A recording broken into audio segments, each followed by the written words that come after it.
Well, remember a couple years ago when the Bengals, their kicker was incredible, McPherson. Yeah. He was a fifth round pick.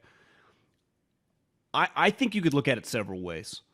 Like I have an issue with, and I'm a big believer in positional value, and ultimately the draft is a combination of adding sweet players. Like the goal is to add guys that become impact guys on your squad, role players, just your team, and also knowing what they cost. Right? Like everyone agrees Bijan Robinson is fucking awesome. He's sweet.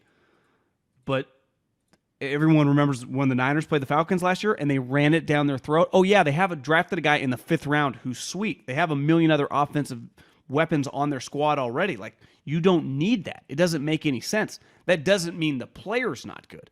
That's also the eighth overall pick. Like, the difference to me between the Lions taking a running back at number 12, they had another first round pick. And because of the trade, they had another pick in the top 35. I think it was pick 34 or 35. And also, by the way, they might have had four other guys with a first round grade on their entire board, right? Given the way people thought about this draft.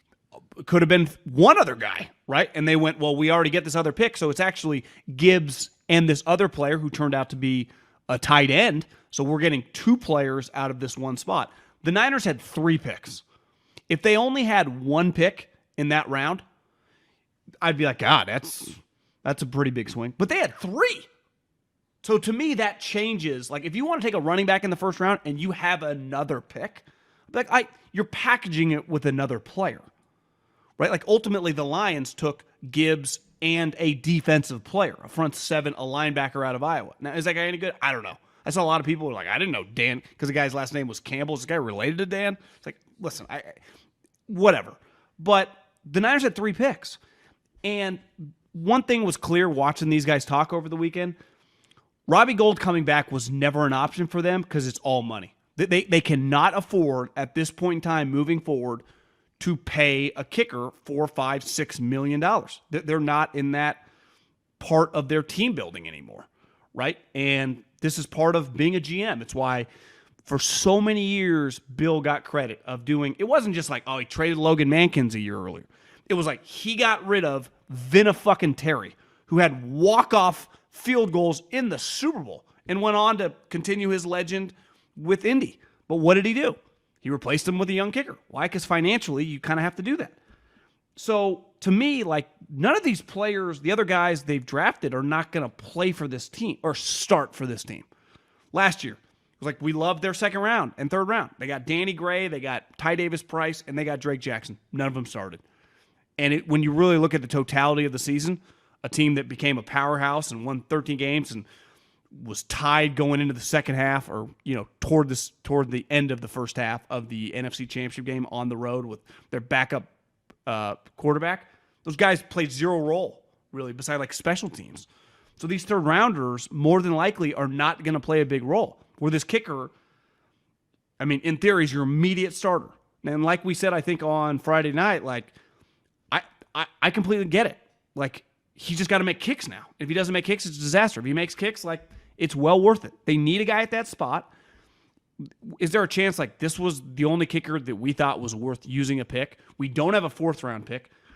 I think if they only had the one third-round pick, right, like a lot of drafts, right, you just got to pick a round, I'd be like, God, that's pretty crazy. But they had two other picks, and they got, positions of need. They need a tight end. They need a safety. So it's like, I judge you based on the amount of picks you have and what you do with them. I think I just look at the totality of that, pick. I think they ended up trading up to like pick 87 or whatever. But like, I got no issue with it. Yeah. When you have, you remember when Micah Parsons said he sent a Coke back at a restaurant because it was too expensive? Just fundamentally, he wouldn't pay whatever it was, like $3. I'm not paying $4 for a Coke. Like, it's just bad business. That's not generally how people think, right? Like, the more money you have, the less you think about cost of small things. And, or at least the less you have to. Some people do still. They're frugal, and that's maybe why they have money. But the less money you have, the more you are likely, I think, to drive a little further for a cheaper grocery store as opposed to if you have a lot of money, you might go just to the closest grocery store, even if it's a specialty food store and things are a little more expensive. And the Niners in this draft had a lot of, they didn't have first and second round money, but they had a lot of picks. And what did they absolutely need? They absolutely needed a kicker. If I told you that the Niners drafted the positions they drafted, like rewind a week, and I said, here's who the Niners draft. They draft kicker, they draft safety, they draft tight end, corner, outside linebacker, wide receiver, tight end. Or I said tight end. But if I said those positions, you would know of all of those guys. I didn't tell you any rounds. I just said kicker, receiver, safety, linebacker, D lineman, tight end. You would know of those 6 positions, one of them is the most likely to play week 1. You would know that it's the kicker, right? You would know that from the jump. That's the guy. So if I told you they got him in the 7th round or the 4th round, you would know that guy is the most likely guy to play. Right. Because the only pushback on the kicker is historically you don't need to draft a kicker high to get a good one. They go as undrafted free agents, which is 100% a fact. And if I was a bad team, like I would judge it differently if you told me the Texans use one of their 3rd round picks on a kicker. If, the Titans or the Tampa Bay Bucks or the Arizona Cardinals, I'd be like, that makes no sense. But the Niners, it makes much more sense. If you told me the Cowboys, the Niners, right? I'm talking teams that go, we can win the Super Bowl next year. Right. The Bengals had, or the Bills. Like, I get it, especially when you factor in that they had other 2 picks surrounding him. If it was their only pick, I'd be like, that puts a even added pressure because that was your only resource to add other positions. But that wasn't the case. Now, they also, it's not like they haven't somewhat hedged their bet. They traded for Zane Gonzalez, who, when he's been healthy, has been viewed as a pretty talented kicker. So it's not like this guy gets to come in Trey Lance style last year and just given the job. Like, there is going to be, like it or not, he's going to have to play better than this guy. Like, I was thinking this today at the gym. If you told me that Moody has a training camp from hell, shanking kicks, missing them in preseason games, and Gonzalez is money, Kyle Shanahan will not give a fuck. They will keep Zane Gonzalez over this guy, right? If it's what was the guy's name? Aguayo situation, and Zane Roberto. is good. Yeah, like they will not just let this guy, and then we could be like, that's a disastrous pick, which it would be. But they're not just going to hand this guy the gig. They're going to be multiple kickers, right? Him and another guy who's on the team. Like, that's just the way the business works. And they would tell you, well, if then Zane becomes good, it was worth, whatever. And I'd be like, yeah, because ultimately the money, I don't care. It does not matter. I just saw 1 million guys in the 1st round, including Kinlaw. I haven't seen the actual number, but it feels closer to 15, 16, 18, declining their 5th-year options.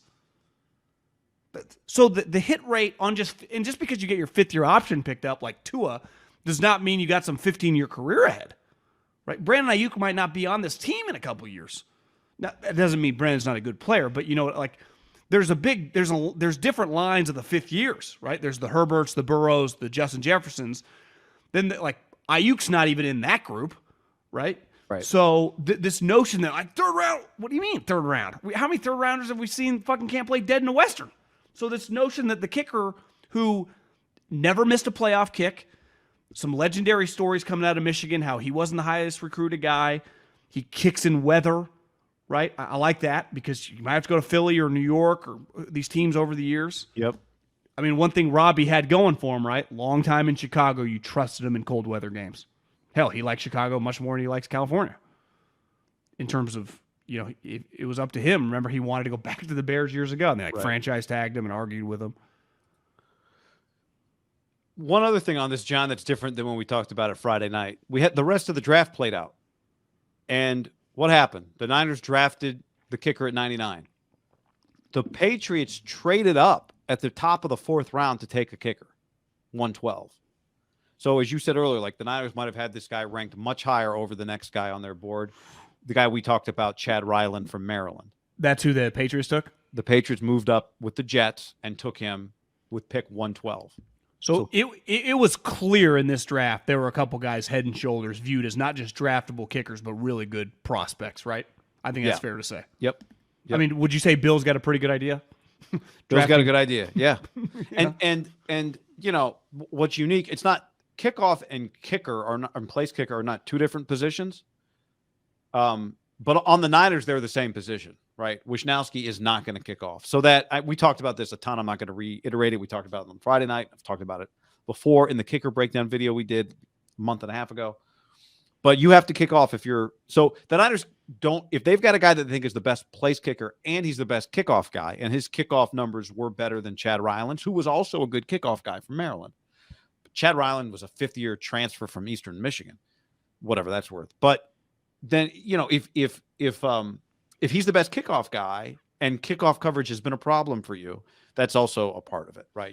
You are factoring in, you are helping your defense as well if you get a better kickoff guy than you've had. Well, then here's part of the value argument.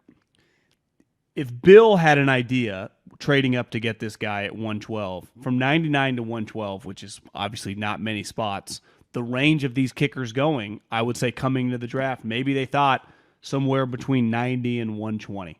And obviously they don't have a fourth-round pick. So based on where the other kicker went, you could argue it's really not that crazy, because both kickers could have been gone in the fourth round where they weren't doing business. And I saw someone also on a comment say, you know, it was a free pick. And that does get back to some of the things you were saying. If in defense of the people, like if I just give you $50,000 and you invest it well, you can turn that thing into 200. But if you just blow it, it's just gone. That was your money. Like, that is your pick. That's the psychology of saving, of a sale, right? If something costs $150 and, oh my God, it's 33% off, I got it for $100. You're like, I saved $50. Well, yeah, you spent $100 is what you did, right? So what did you spend it on? Did you spend it on something of a value? But you're right. Like, the second you get a comp pick, it's just one of your picks, whether it's comp or not. Like, your compensatory third pick is not, you don't play games with that thing when you treat your fourth round pick very seriously. Your comp third is more valuable than the fourth that you earned. But I just think we look back a couple years ago when they traded Buckner for that pick 13. It's hard to say lucky, because they executed then the trade back a spot, remember, and then they got back up to get Ayuk. But if they had just used pick 13 on Kinlaw, we'd view that as just, an utter disaster, right? Like, you traded Buckner for this guy who is fucking stinks, injured. Yeah. You declined a fifth-year option there wasn't much dialogue. Passed on a tackle. Yeah. So it's just, but it shows you, like, they got 2 picks in that draft, and thank God for their second pick, right? And we're talking about a first round, right? In a loaded first round. I'm pretty sure that draft, the Burrows, the Herberts, the Chases, there were some pretty good players in that bad boy. So this notion that the receivers, you get to the third round, like, you and I love Ty Davis Price. You just watch him. Everyone I texted couldn't get on the field, couldn't sniff the field. They had to make a mid-season trade for Christian McCaffrey. So it's just, nobody knows. It's the one thing I feel very, very confident on is I will never make any, like, you can make more concerted, like, conviction opinion on like a second day pick. Like, I really like this guy because consistently really good player, second, third round. I think once you get to, like, past pick 100, every single year you go to practice, you're like, wait, this guy was their fourth round pick, and the undrafted free agent by the second week of training camp's above him. It happens every camp, all over. It's the cool part about the NFL.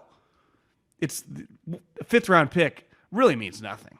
And you see all these players try to tell you that. Would you agree, especially on good teams? Like, on a good team, here's the theory. The theory would be, on a good team, you drafted a guy in the fourth round, you have an undrafted guy. What matters the most is not that you justify your fourth round pick. What matters the most is that you win.